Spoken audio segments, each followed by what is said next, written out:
এমনি জাস্ট একটা ফান মজা আর কি। ওকে, সো ওখানে আমি গিয়ে শুনলাম যে ওখানে নাকি একটা বাসা আছে, একজন লোকাল একজন বললো যে ওই বাসাটা অনেকদিন ধরে খালি পড়ে আছে, ওই বাসাটাতে কেউ থাকে না, আচ্ছা, বাসাটাতে অনেক সমস্যা টমস্যা হয়। তখন আমি জিজ্ঞেস করলাম যে তাহলে মালিক কোথায় থাকে, তখন বললো যে মালিক অ্যাকচুয়ালি কানাডায় কোন একটা ইউনিভার্সিটির প্রফেসর, উনি কানাডার সিটিজেন হয়ে গেছে, উনি ওখানেই থাকে, বাট উনি এই বাসাটা অ্যাকচুয়ালি কিনেছে আরেকজনের কাছ থেকে, এবং এই বাসায় কেউই থাকে না, একটা কেয়ারটেকার জাস্ট বাইরে একটা বিল্ডিং এ থাকে। ওকে, সো তখন আমি বললাম যে আচ্ছা ইন্টারেস্টিং, তাহলে কি ওখানে ঢোকা যাবে কিনা। তখন আমরা যেটা করলাম যে পারমিশন নিতে গিয়ে মালিক নাই, সো কেয়ারটেকার বললাম যে দেখেন ভাই আমরা অ্যাকচুয়ালি রাত্রে একটু দেখতে চাই, শুনছি বাসাটা একটু অন্যরকম। কেয়ারটেকার বললো যে ঠিক আছে অসুবিধা নেই আপনারা আসতে পারেন। তো রাতে আমি গেলাম, তখন তো অ্যাকচুয়ালি আমার ওইরকম টিভি শো প্ল্যান করে আমি ওখানে যাইনি। সো বাট ফরচুনেটলি আমার কাছে একটা হ্যান্ডিক্যাম ছিল, ছোট একটা ক্যাম্পোর্ডার ছিল, তো ছোট একটা ক্যাম্পোর্ডার, আর যে শুটিং এর জন্য ওই যে ওয়াকিটকি ছিল, রেড ডটের শুটিং ছিল। তো আমি শুভ্র ভাইয়ের কাছ থেকে আমি বললাম যে আপনার ওয়াকিটকি গুলো দেন, আমাদের লাগবে। আমরা 3 জন গেলাম তখন। তো ওখানে ঢুকলাম, ইন্টারেস্টিং ব্যাপার হচ্ছে আমরা ঢুকেছি রাত 11:15 দিকে। 11:15 দিকে ঢোকার পরে 50 মিনিটস তো যায়নি, আমরা 3 জনের মধ্যে একজন বলে যে শোন ভাই আমার অ্যাকচুয়ালি শরীরটা ভালো লাগছে না, আমি চলে যাই। আচ্ছা, তখন আমি বললাম ওকে ফাইন, বাসার বাইরে গাড়ি রাখা আছে, তুমি জাস্ট হোটেলে নেমে আবার গাড়ি পাঠিয়ে দাও, আমরা আছি এখানে। ও বললো যে আচ্ছা ঠিক আছে। সে চলে গেল, আমি আর আমার সাথে আরেকটা ছেলে ছিল ইমরান নাম। ওকে, তখনও আমাদের কিন্তু এই ভূত স্ট্রিমটা হয়নি, আমি এটা ভূত স্ট্রিম হওয়ার আগের কথা বলছি। ওকে, ইমরান আর আমরা দুজন বাসাটার ব্যাপারটা মানে এটা বাসাটাতে ঢোকার পরে একটু অন্যরকম লাগছিল, একটু মানে ঠিক এই জিনিসটা অ্যাকচুয়ালি ঠিক আমি দেখাতেও পারবো না, মানে বোঝাতেও পারবো না, ফিলিংটা ভালো ছিল না। আচ্ছা, অস্বস্তি মনে হচ্ছে, অস্বস্তি মানে ঘাড় একটু ভারী ভারী লাগছে, কেমন জানি লাগছে, একটু অন্যরকম লাগছিল। সো আমি একটু পরে মনে করলাম যে হয়তো আমার প্রেশার টেশার বেশি বা কোনো একটা প্রবলেম হয়েছে। তো আমি তখন ইমরানকে জিজ্ঞেস করলাম, ইমরান তুমি কি ঠিক আছো, তোমার কেমন লাগছে? তখন বলে যে শোন ভাই আমারও কেমন জানি একটু ভালো লাগছে না। আচ্ছা, তখন আমরা সব একটা একটা করে, দোতলা একটা বাসা, আমরা একটা একটা করে রুম ঘুরতে ঘুরতে শেষে আমরা আবিষ্কার করলাম যে 2টো রুম আছে, একটা দোতলায় কোনার একটা রুম, আর একটা হচ্ছে একতলায় কিচেনের পাশে একটা ঘরের মতন, ওখানে অনেক লাকড়ি টাকড়ি পড়ে আছে। হ্যাঁ, আচ্ছা, বাসাটা পুরো বাই দ্য ওয়ে বাসাটাতে কোনো ইলেকট্রিসিটি নাই, পুরো অ্যাবান। ও মাই গড, এটা তো ধুলা নাই, ধুলা কিছু নাই, কোনো ফার্নিচার টার্নিচার তেমন কিছু নেই, 2-1টা শেলফ আছে, মানে এই বাসাটাতে কেউই থাকে না।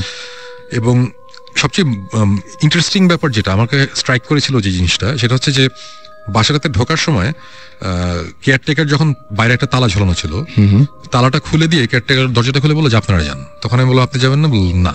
ওকে, সো মানে কেয়ারটেকার ওই বাসাটা পাহারা দেয়, ওই পাশে একটা ছোট বিল্ডিং এর মধ্যে একটা সার্ভেন্ট কোয়ার্টার আছে, ওখানে সে থাকে, সে পর্যন্ত ওই বাসায় রাতে ঢুকে না, তার নাকি অনেক এক্সপিরিয়েন্স আছে।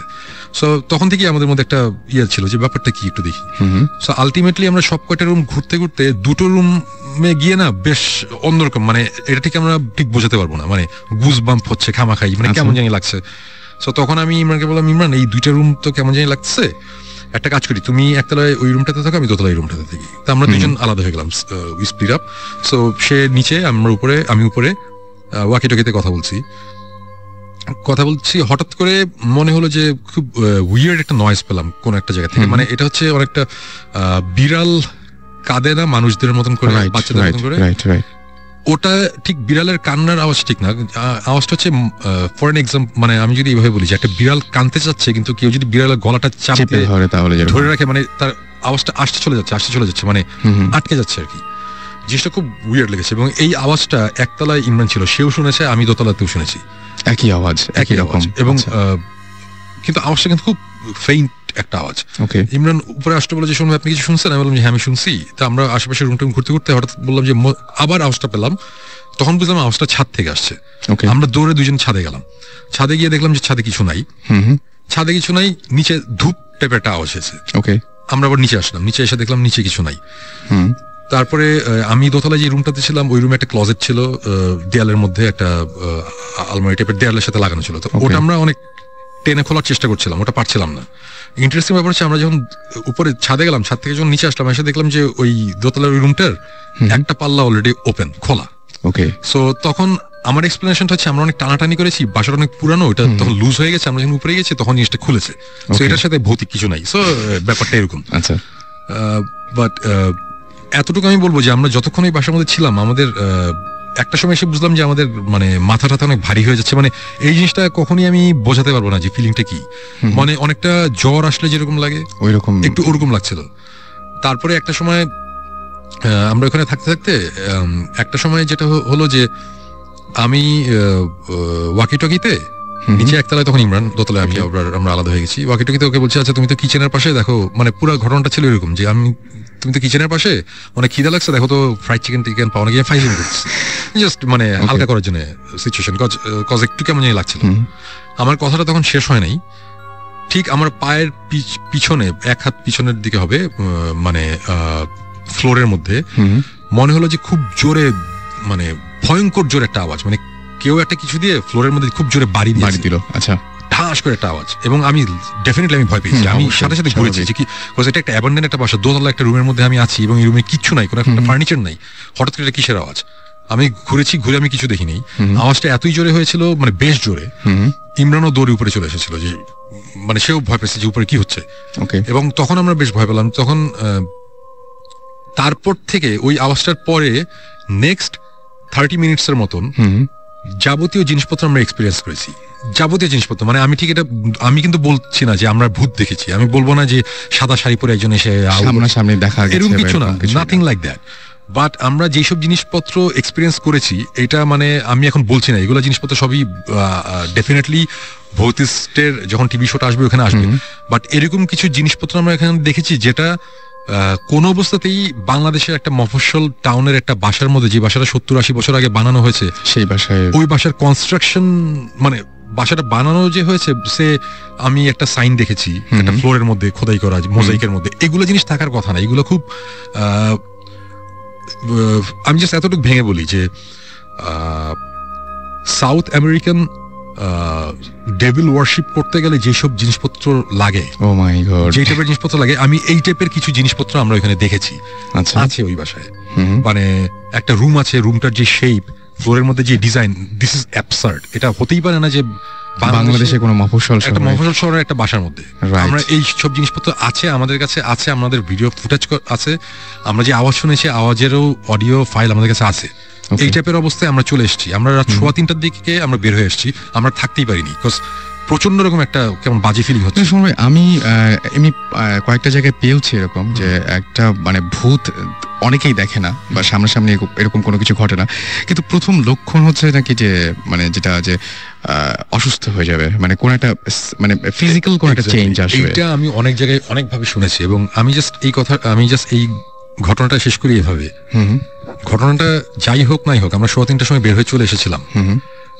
যখন আমরা হোটেলে এসেছি, হোটেলে আস্তে আস্তে ইমরান বললো যে শোন ভাই, আমার শরীর অনেক খারাপ লাগছে, রাইট। আমরা শুয়ে পড়ছি আয়সা, আমাদের যে ভিডিও ফুটেজটা ছিল, ওই ভিডিওর ফুটেজটা তখন ওই যে শুভ্র ভাই ওখানে ছিল, গাজী শুভ্র, রেড ডটের, ওনারা যে অ্যাডের কাজের জন্য, শুভ্র ভাইকে আমি দিয়ে বললাম, শুভ্র ভাই এই যে এই ক্যামেরার এই ফুটেজ, আমার কাছে একটা ফুটেজ আছে, এই টেপটা আছে, টেপটা আপনি রেখে দেন, রেড ডটে পুরো লক আন্ডার লক এন্ড কি রাখেন, এটা খোলার দরকার নেই। আচ্ছা, এটা যখন আমাদের মনে হবে যে খোলার টাইম হয়েছে তখন আমরা খুলবো, এখন দেখার দরকার নেই, এখানে কিছু জিনিসপত্র আমরা দেখেছি যেটা বা আওয়াজ আছে, আমার কাছে চাই না, এখন খুলতে চাই না, বেশ অশুভ লাগছিল। হ্যাঁ, শুরু ওটা ওইভাবেই রেখে দিয়েছিল। এবং আসার সকালবেলা মানে ঘুমাতে গেলাম রাত তখন কত সকালের দিকে ঘুমাতে গেছি, দুপুর 12টার দিকে বাদে ঘুম থেকে উঠলাম। ওঠার পর ইমরানের, আমি বুঝলাম যে আমার অনেক জ্বর, আমার 102-এর মতন জ্বর ছিল, আর ইমরানের তখন অনেক জ্বর এবং সে বমি করছে কন্টিনিউয়াসলি। সো আমার কথা হচ্ছে যে হয়তো বা ওই বাসাটা অনেকদিন ধরে আটকানো, কোন রকম গ্যাস বা কোনো জার্ম কিছু ছিল, এই জন্য হতে পারে, মানে আমরা বলছি না, কিন্তু আমি কিন্তু পার্সোনালি কোইন্সিডেন্সে বিশ্বাস করি না। এবং এই যে এই ঘটনাটা ঘটলো, এইটা অ্যাকচুয়ালি আমার জন্য অনেক বড় ব্যাপার ছিল, এই কারণে আমরা যে জিনিসটা ফিল করেছি ফিজিক্যালি আমি ভালো ছিলাম না, তো যেই কারণে এটা আমার মনে অনেক ভয়ঙ্করভাবে দাগ কেটেছিল। এবং গেস হোয়াট, আমরা ভৌতিক টিমটা আবার যখন ফর্ম করার পর প্রায় 1-1.5 বছর পরের কথা, ওই ফুটেজ আমরা নিয়ে বের করলাম আবার, আচ্ছা, দেখার জন্য। আমরা তো আমি তো এর আগে ফুটেজটা ওই যে জাস্ট ছোট ওই যে মোবাইলের মধ্যে ছোট ফাইল করে মোবাইলের মধ্যে দেখতাম, সো রেজলিউশনও ভালো ছিল না। যখন আমরা ওই টেপ থেকে, আমি একটু জাস্ট ইন্টারাপ্ট করি, সোহন ভাই ফুটেজ আমাদেরকে প্রথমে দেখাতে চাইনি। আচ্ছা, মানে তখন আমরা ভৌতিক টিম সবকিছু ছিল না, এই না সে না, ওনার শরীর একটু খারাপ ছিল for long time, so he was like না, এটা এখন দেখার দরকার নেই এসে। কিন্তু উনি ওই ঘটনা কিছুটা আমাদের বলেছিলেন। আমি আর জিবরান অনেকদিন ধরে শুনুন ভাই, উই ওয়ান্ট টু গো দেয়ার, আমরা যাবো, এসে হি রিফিউজড।